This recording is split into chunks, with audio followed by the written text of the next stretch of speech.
Assalamualaikum warahmatullahi wabarakatuh.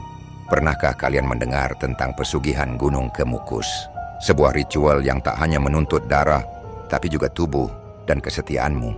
Kisah kali ini datang dari seorang wanita bernama Raras, yang diam-diam menyerahkan tubuhnya kepada kekuatan gaib demi menyelamatkan rumah tangga. Tapi ia tidak tahu, harga yang harus dibayar adalah suaminya sendiri. Dengarkan kisah ini sampai akhir, dan jangan kaget kalau malam nanti kalian merasa seperti sedang diawasi. Namaku Raras, usia 29 tahun. Aku tinggal di Solo bersama suamiku, Bayu, pria baik yang kukenal sejak SMA. Kami menikah muda karena cinta, tapi ternyata cinta saja tidak cukup. 3 tahun terakhir hidup kami seperti benang kusut. Bayu kehilangan pekerjaan saat pabrik tempatnya bekerja bangkrut. Aku mencoba bantu berjualan online, tapi hasilnya jauh dari cukup. Kami terlilit utang hingga belasan juta, tagihan menumpuk, dan dapur sering tak ngebul. Parahnya lagi, sejak itu Bayu jadi pendiam, dingin, bahkan kadang kehilangan arah. Pernah sekali dia berkata sambil menatap kosong, "Rasanya aku udah gagal jadi laki-laki. Udah gagal jadi suami kamu." Kata-kata itu menusukku. Aku tahu dia depresi, tapi aku juga manusia. Aku capek, aku lelah hidup begini. Setiap malam aku menangis diam-diam sambil memandangi plafon, berharap ada keajaiban, tapi keajaiban tak pernah datang. Sampai suatu sore, aku menerima pesan dari Nadia, teman lamaku di kampus. Kami lama tak berhubungan, tapi dia tiba-tiba mengirim chat panjang dan mengajak bertemu. Kami bertemu di sebuah kafe kecil di pinggir kota. Nadia tampil cantik dan anggun.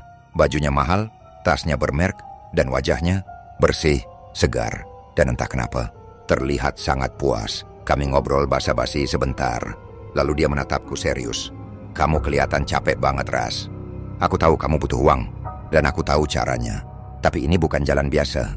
Ini jalan yang hanya dipilih oleh perempuan yang berani." Aku menelan ludah. "Apa maksudmu?" Nadia menghela napas, lalu berkata pelan, "Kamu tahu Gunung Kemukus, kan?" Hatiku bergetar. Siapa yang tak tahu nama itu?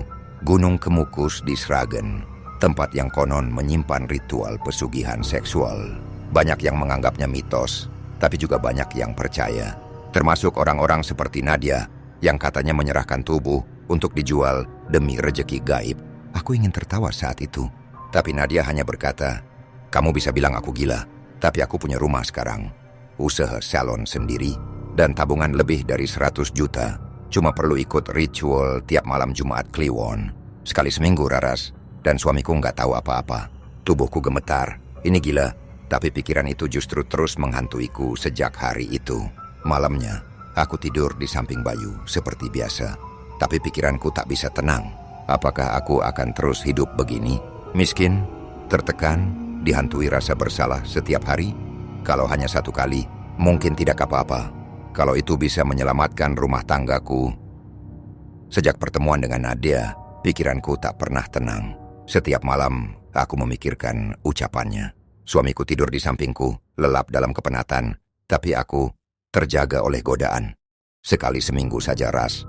Hanya tubuhmu yang dikorbankan, tapi hasilnya bisa menyelamatkan semuanya." Minggu itu, kami menerima surat peringatan dari pemilik kontrakan. Bayu belum mampu membayar uang sewa 2 bulan. Aku hanya bisa menunduk, malu.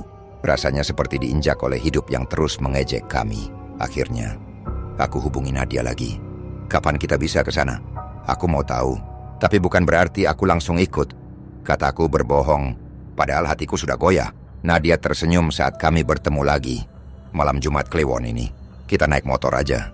Jangan bilang siapa-siapa." Kami berangkat malam itu juga. Motor menembus kabut tebal yang menggantung sepanjang jalan. Nadia terlihat tenang seperti sudah biasa. Sementara aku gelisah, takut, tapi juga penasaran. Ada rasa aneh di dada, seperti sedang menuju sesuatu yang sudah menantiku. Sesampainya di sana, aku melihat pemandangan yang tak pernah kubayangkan. Puluhan orang berpakaian rapi, sebagian besar wanita, duduk di pelataran batu di bawah sinar remang lilin. Wajah mereka tenang, terlalu tenang. Beberapa pria parubaya tampak berdiri di sisi lain. Semuanya diam, hanya suara desir angin dan nyanyian dari kejauhan yang terdengar. Seperti doa dalam bahasa Jawa kuno, Nadia menarik tanganku. Tenang, malam ini kamu cuma jadi pengamat, tapi kamu harus ikut bersuci dulu. Aku dibawa ke sumber mata air kecil di balik pohon besar. Airnya dingin sekali. Dan saat aku membasuh wajah, aku merasa seperti sedang dilihat. Bukan oleh manusia, tapi oleh sesuatu yang mengintip dari balik tirai dunia lain. Setelahnya kami duduk bersila. Nadia menggenggam tanganku erat.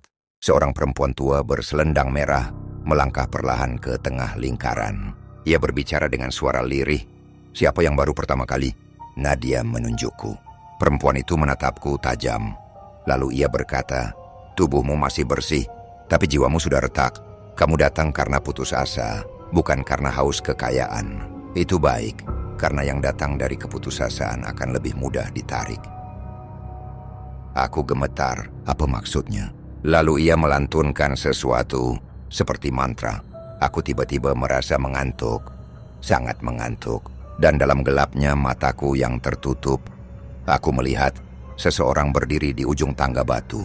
Berwajah seperti manusia, tapi matanya merah dan senyumnya lebar. Ia mengulurkan tangan padaku.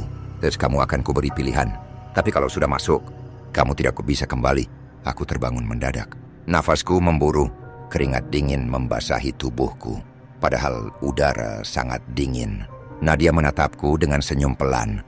Dia sudah menyentuhmu, Ras. Sekarang tinggal kamu yang memutuskan. Dan malam itu, saat kami pulang, satu suara terus berbisik di kepalaku. Serahkan tubuhmu, dan semuanya akan berubah. Aku tidak tidur malam itu. Di sampingku Bayu mendengkur pelan, tapi pikiranku kacau. Dadaku berdebar seperti orang yang akan melompat ke jurang. Hari Kamis berlalu dengan cepat, dan malamnya aku kembali ke Gunung Kemukus. Kali ini sendiri. Nadia hanya kirim satu pesan pendek. Jangan bawa apapun. Pakai baju hitam, jangan pakai wewangian. Dan jangan menolak saat waktunya tiba. Jalan ke sana terasa lebih sunyi dari biasanya.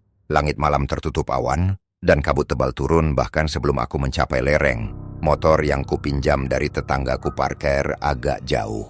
Kakiku gemetar saat melangkah di jalanan tanah menuju pelataran. Sesampainya di atas, suasana sudah berbeda. Tak ada lagi suasana seperti ziarah biasa. Hanya lilin-lilin kecil yang menyala mengelilingi sebuah panggung bambu. Di tengahnya seorang pria tua duduk bersila. Di sekelilingnya, beberapa wanita muda menunggu giliran. Wajah mereka kosong, pasrah, atau mungkin sudah kehilangan rasa. Aku berdiri terpaku. Tapi dari balik kegelapan, seorang perempuan tua muncul. Wanita berselendang merah yang kutemui sebelumnya. Malam ini giliranmu. Jangan takut. Kau akan dimasuki dan diberi jalan. Setelah itu, semua akan berubah. Aku ingin mundur. Tapi suara dalam hatiku berkata, ini untuk keluargamu, untuk hidupmu. Demi Bayu, aku digiring naik ke atas panggung. Kaki terasa lemas. Aku hanya bisa menuruti arahan. Di depanku, seorang pria sudah menunggu. Wajahnya tak ku kenal, tapi matanya hitam, dalam, dan dingin. Jangan tanya siapa dia, bisik perempuan tua itu. Dia bukan manusia sepenuhnya. Lalu aku disuruh duduk bersila. Pria itu pun duduk di depanku, hanya berjarak sejengkal. Lilin-lilin padam satu per satu. Kabut merambat naik ke panggung. Udara menjadi sangat dingin. Lalu ritual dimulai. Ia tidak menyentuhku langsung, tapi dari tubuhnya seperti keluar asap hitam tipis, merayap ke arahku, menyentuh kulitku seperti embun es, tapi terasa hangat di dalam. Mataku berat, jiwaku melayang, dan saat aku memejamkan mata, aku merasa tubuhku tak lagi milikku. Aku melihat kilasan-kilasan aneh. Aku di atas tumpukan uang. Bayu tersenyum memelukku di rumah baru. Tebal, tapi di balik semua itu, ada bayangan hitam besar yang berdiri di belakangku, menyentuh pundakku, dan berbisik, kamu milikku sekarang. Aku tak bisa menjerit, tapi aku juga tak menolak.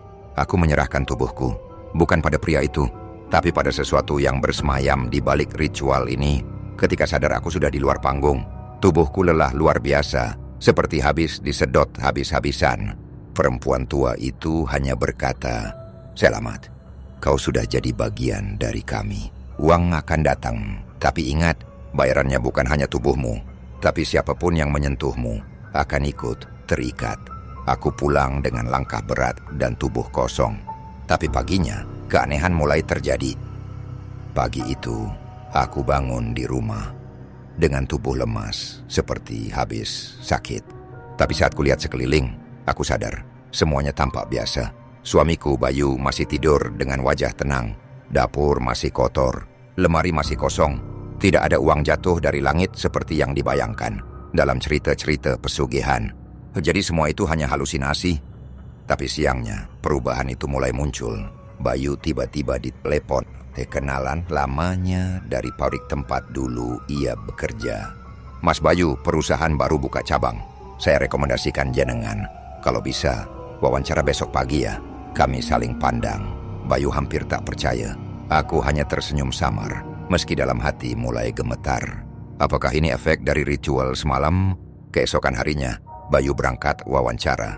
Aku duduk sendiri di ruang tamu, mencoba tenang. Tapi tubuhku mulai terasa aneh. Rasanya seperti ada sesuatu di dalam diriku, bergerak membisik menempel. Saat siang tiba, tetangga depan rumah, Mas Heru, datang mengantarkan paket. Ia biasanya sopan, tapi kali ini tatapannya berbeda. Ia menatapku lama, menelan ludah dan senyumnya ganjil. Mbak Raras, makin hari makin adem ya di sini. Aku mengangguk canggung. Tapi saat ia menyentuh tanganku sambil menyerahkan paket, aku merasakan getaran aneh. Bukan dari sentuhan manusia biasa, tapi seperti ada energi yang mengalir dari tubuhku ke tubuhnya. Mas Heru diam sejenak lalu buru-buru pamit. Sore harinya, kabar buruk datang dari tetangga. Mas Heru kecelakaan motor pas pulang dari rumah kamu tadi siang. Ras, katanya kayak orang linglung, nabrak pohon sendiri. Darahku berdesir, jantungku berdegup tak karuan. Jangan menolak saat waktunya tiba. Siapapun yang menyentuhmu akan ikut terikat. Aku teringat ucapan dukun perempuan di ritual malam itu. Tangan Mas Heru menyentuhku dan dia celaka. Malamnya Bayu pulang dengan wajah bersinar. Sayang, aku diterima kerja. Gajinya 2 kali lipat dari tempat yang dulu. Aku pura-pura bahagia, tapi jiwaku menjerit. Ada sesuatu yang salah. Uang memang datang, hidup mulai berubah. Tapi tubuhku kini bukan hanya milik sendiri. Ia seperti wadah. Ia seperti magnet yang menarik dan menjerat siapapun yang terlalu dekat. Dan malam Jumat berikutnya, bisikan itu kembali. Jangan berhenti, atau semuanya akan diambil kembali. Sejak malam ritual pertamaku di Gunung Kemukus, hidupku mulai berubah seperti mimpi. Dalam waktu 2 minggu, Bayu resmi bekerja di perusahaan besar dengan gaji tetap dan tunjangan menggiurkan. Kami bisa bayar utang kontrakan, membeli kulkas baru, bahkan mulai menabung. Tetangga-tetangga mulai melirik iri. Wah, Mbak Raras hoki banget ya, cepet banget naiknya. Aku hanya senyum, menahan kenyataan bahwa keberuntungan ini bukan hasil kerja keras, melainkan hasil menyerahkan tubuh dan jiwaku kepada sesuatu yang tidak kasat mata. Tapi perubahan itu bukan hanya dalam soal uang. Diriku juga berubah. Entah sejak kapan, aku merasa lebih percaya diri, lebih tenang, dan lebih diinginkan. Lelaki-lelaki di sekitar rumah tiba-tiba jadi lebih ramah. Tukang sayur yang biasanya datar, kini sering menyapa dan menatapku lama. Satpam kompleks sering menawarkan bantuanku, bahkan teman kerja Bayu pun sempat bertanya, setengah bercanda, apakah aku punya saudara kembar? Aura kamu beda banget sekarang, Mbak, kata Nadia dalam sebuah pertemuan kami. Karena tubuhmu sudah dibuka, sekarang kamu jadi penghubung antara dunia mereka dan dunia kita. Dan semakin kamu disentuh, semakin kuat pengaruhmu. Aku tidak tahu harus senang atau takut. Malam Jumat Kliwon berikutnya, aku kembali ke Gunung Kemukus. Kali ini, aku tidak merasa takut, malah seperti rindu. Ritual berlangsung lebih cepat. Sosok pria asing yang menjadi pasangan ritualku. Malam itu tidak berbicara sepatah kata pun. Tapi saat semuanya selesai, perempuan tua berselendang merah memelukku. Kau akan mulai melihat wujud mereka sekarang, karena mereka sudah percaya padamu. Dan benar saja, sejak itu aku mulai melihat bayangan-bayangan hitam di sudut rumah, di cermin, bahkan di tempat tidur. Mereka tidak menggangguku, hanya menatap.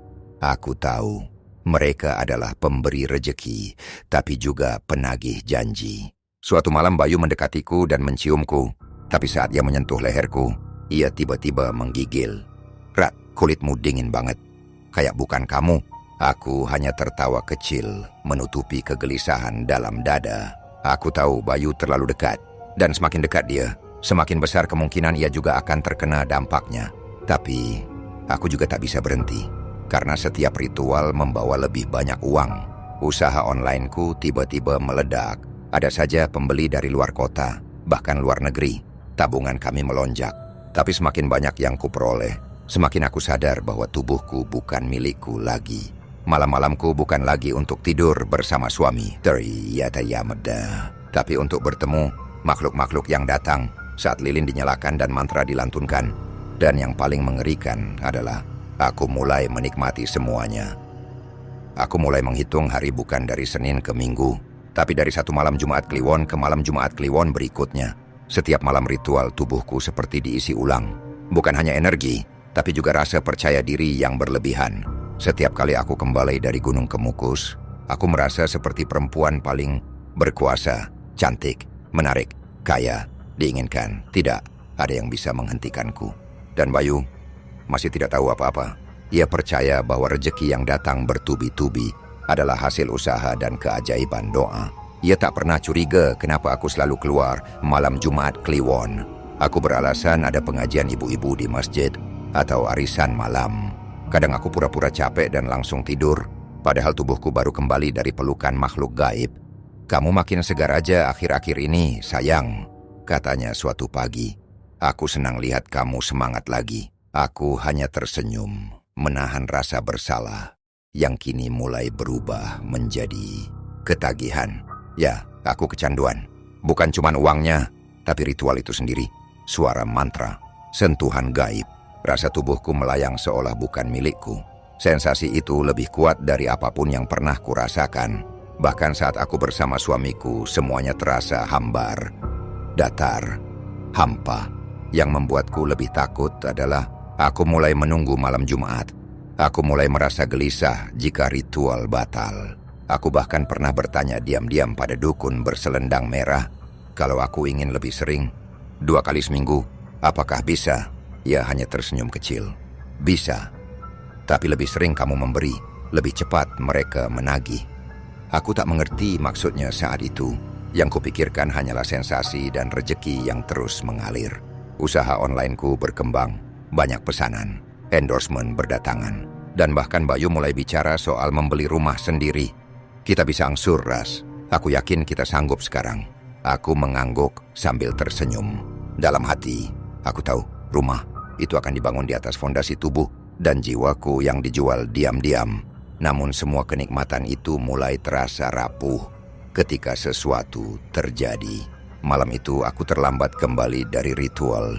Saat pulang, tubuhku masih lelah dan rambutku masih basah karena siraman terakhir di sumber mata air Gunung Kemukus. Saat membuka pintu kamar, Bayu sudah duduk di tempat tidur menatapku. Matanya tidak marah, tidak curiga, tapi penuh bingung dan ketakutan. "Kamu dari mana?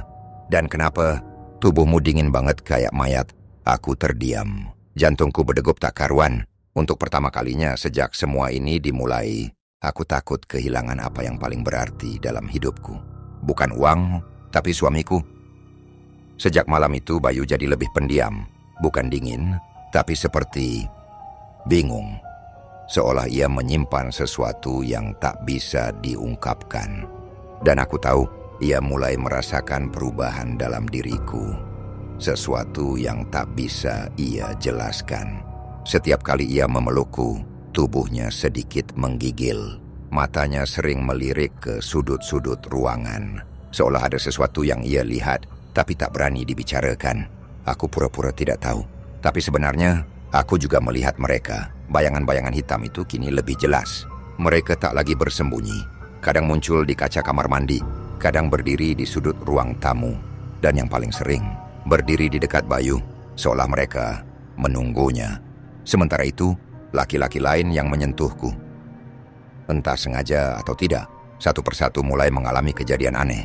Mas Heru, tetangga depan rumah, belum sadar dari kecelakaan ringan yang membuatnya linglung. Kurir yang sempat menyentuh pergelangan tanganku saat mengantarkan paket. Tiba-tiba keluar berita ia dirawat karena halusinasi. Bahkan Pak RW yang hanya menepuk bahuku saat rapat warga jatuh pingsan seminggu kemudian dengan demam tinggi tanpa sebab. Tubuhmu adalah jembatan, kata dukun perempuan berselendang merah padaku. Siapapun yang menyentuhmu tanpa izin akan dikenai tanda. Dan tanda itu adalah milik mereka. Aku mulai ketakutan karena Bayu, suamiku, juga mulai menunjukkan gejala. Ia sering bangun tengah malam dengan keringat dingin. Pernah suatu malam, ia terbangun sambil menjerit dan langsung memelukku erat. Aku mimpi ada perempuan tua masuk ke kamar ini, duduk di atas dada aku. Dia cuma bilang, "Ini bukan tempatmu lagi." Tubuhku membeku. Perempuan tua duduk di dada Bayu dan berkata seperti itu. Aku tahu siapa yang dimaksud. Mereka mulai mengincarnya. Sejak ritual ketigaku, aku memang semakin kuat. Uang terus datang. Aku bahkan mulai mendapat tawaran bisnis dari orang-orang yang tidak ku kenal. Tapi semua itu datang bersamaan dengan bayangan-bayangan yang semakin banyak, semakin rakus, dan semakin menempel pada tubuhku. Mereka tak lagi puas dengan lelaki asing yang hanya lewat. Kini, mereka menginginkan yang paling dekat denganku. Mereka menginginkan Bayu. Aku mencoba melindunginya. Setiap malam aku berdoa, meski aku tahu aku berdoa pada Tuhan yang berbeda dengan yang kuberikan tubuhku setiap malam Jumat. Tolong jangan ambil dia. Ambil aku saja, tapi jangan suamiku. Namun, malam Jumat berikutnya, perempuan tua itu menatapku sambil tersenyum tipis. Bayaranmu belum lunas. Mereka butuh tumbal yang lebih dekat, lebih kuat ikatannya. Dan malam itu, aku tahu waktuku hampir habis. Bayu tak lagi seperti dulu. Tatapannya kosong, senyumnya sering dipaksakan. Ia mulai sering pulang larut malam dan tidur tanpa menyentuhku sama sekali. Mungkin ia tak ingin bilang, tapi aku tahu, ia sudah tahu. Dan benar saja malam itu, saat kami makan malam bersama dalam keheningan, ia tiba-tiba meletakkan sendok, menatapku tajam dan berkata pelan, "Aku pernah dengar cerita tentang Gunung Kemukus. Tempat orang datang menyerahkan tubuh demi kekayaan." Aku membeku, tanganku berhenti memegang nasi, jantungku berdegup seperti genderang perang. Aku nggak pernah curiga, tapi kamu sering keluar malam Jumat. Dan sejak itu, semuanya berubah. Air mataku jatuh, tanpa suara, tanpa penolakan. "Haras, kamu melakukan itu ya? Demi kita." Aku tak menjawab, tapi diamku lebih jujur dari segala pengakuan. Bayu mengusap wajahnya. "Kenapa kamu nggak cerita, Ras? Kenapa kamu pilih jalan itu?" Karena aku takut kehilangan kamu. Aku cuma ingin kita hidup lebih layak. Aku rela dijual, asal kamu nggak ikut terseret. Tapi aku tahu, aku salah. Bayu sudah ikut terseret.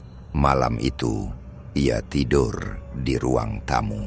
Dan aku menangis sendirian di kamar, dihantui suara-suara gaib yang berbisik di telingaku. "Tumbal utama sudah siap. Kita hanya perlu mengambilnya saat ikatannya putus." Pagi harinya, Bayu tak ada di rumah. Motor dan dompetnya tertinggal. Hanya ada secarik kertas di atas meja. "Maaf Ras, aku harus pergi.